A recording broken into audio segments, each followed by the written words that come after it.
Hello everyone दोस्तों, method of selection का ये दूसरा लेक्चर है जिसमें मैं बात करूंगी प्रोसेस ऑफ वर्क मेथड। तो इससे पहले के लेक्चर में सिलेक्शन क्या होता है उसके बारे में पढ़ा था हमने, और मेथड ऑफ सिलेक्शन कितने टाइप के होते हैं, सेल्फ पॉलिनेशन और क्रॉस पॉलिनेशन। दो तरह का पॉलिनेशन मेथड ऑफ पॉलिनेशन होते हैं जिसमें कि सेल्फ पॉलिनेशन ये तो है breeding for self pollinated crop. ये वर्क मेथड है जो कि सेल्फ पॉलिनेटेड क्रॉप में किया जाता है। तो सेल्फ पॉलिनेटेड क्रॉप के और कौन कौन से मेथड थे, तो इसमें था मास सिलेक्शन। मास सिलेक्शन है वो दोनों प्रकार की क्रॉप में कर सकते हैं, एक सेल्फ पॉलिनेटेड क्रॉप में और क्रॉस पॉलिनेटेड क्रॉप में, दोनों में ही कर सकते हैं। इसके अलावा सेल्फ पॉलिनेटेड क्रॉप के देख लेते हैं, mass selection, pure line selection, pedigree method, single seed descent method, back cross method और बल्क मेथड। ये सारे ही मेथड सेल्फ पॉलिनेटेड क्रॉप में किए जाते हैं। तो ये देख लेते हैं सेल्फ पॉलिनेटेड क्रॉप में बल्क मेथड। बल्क मेथड जो था वो निल्सन एहले 1908।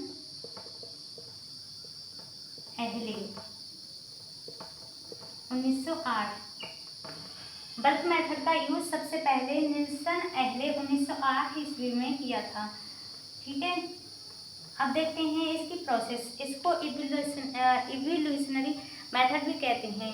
ठीक है, तो इसकी प्रोसेस देख लेते हैं। तीन मेथड है जो हाइब्रिडाइजेशन बेस्ड मेथड है। एक तो है यही हमारा बल्क मेथड,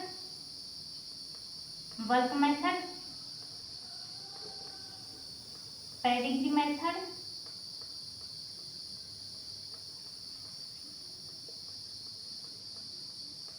और बैक क्रॉस मेथड।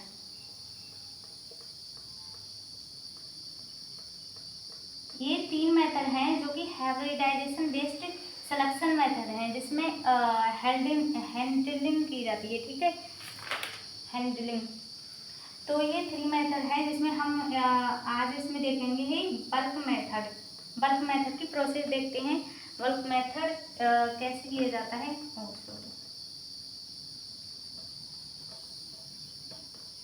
सबसे पहले हमने ये दो फील्ड है, इनमें क्रॉप वैरायटी है, ये P1 है एंड ये P2 है।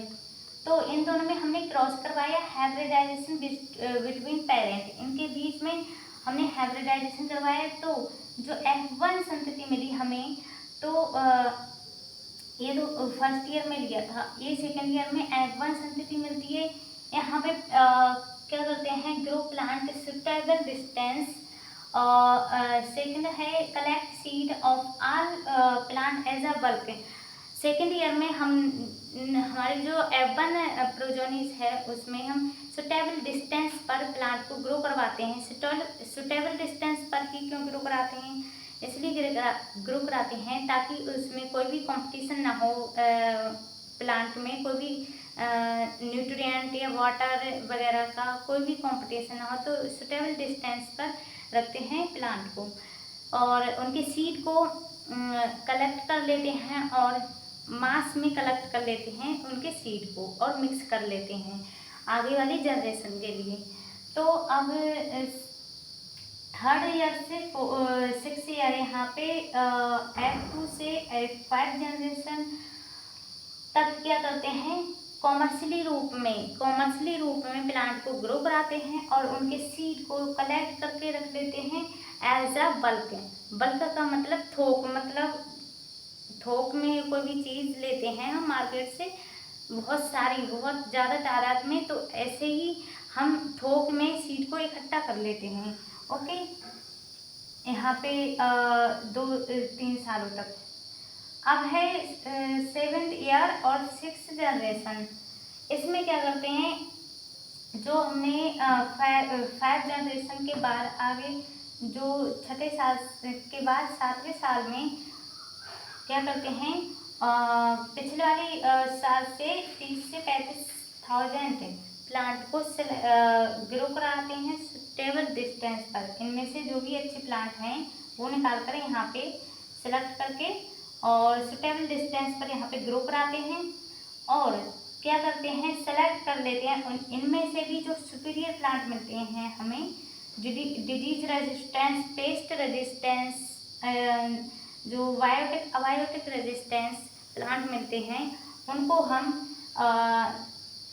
सेलेक्ट कर लेते हैं नेक्स्ट जनरेशन के लिए। तो नेक्स्ट जनरेशन आती है F7 और यहाँ पे 8 साल हो जाते हैं यहाँ पे।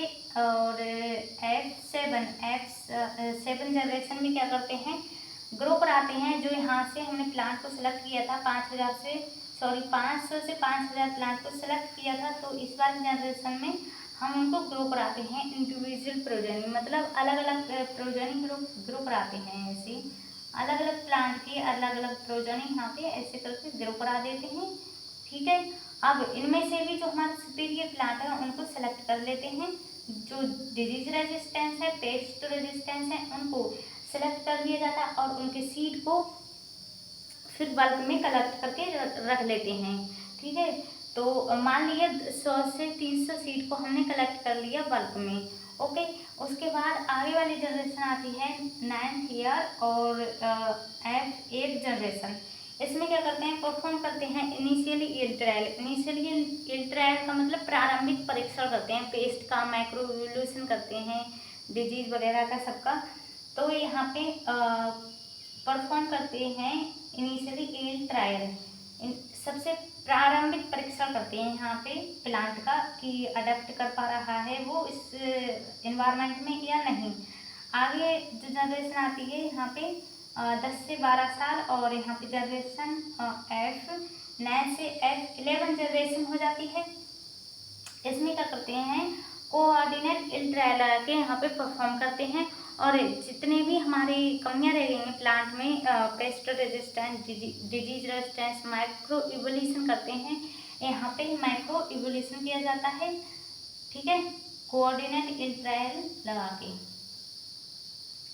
फिर यहाँ पे जब हमारे प्लांट पूरी तरह से सक्सेसफुल हो जाते हैं, मतलब कि उनमें डिजीज रेजिस्टेंस है, पेस्ट रेजिस्टेंस है और हमारे प्लांट जो है अडेप्ट कर पा रहे हैं इस एनवायरनमेंट में, तो उसको क्या आगे जनरेशन में 13 साल और F12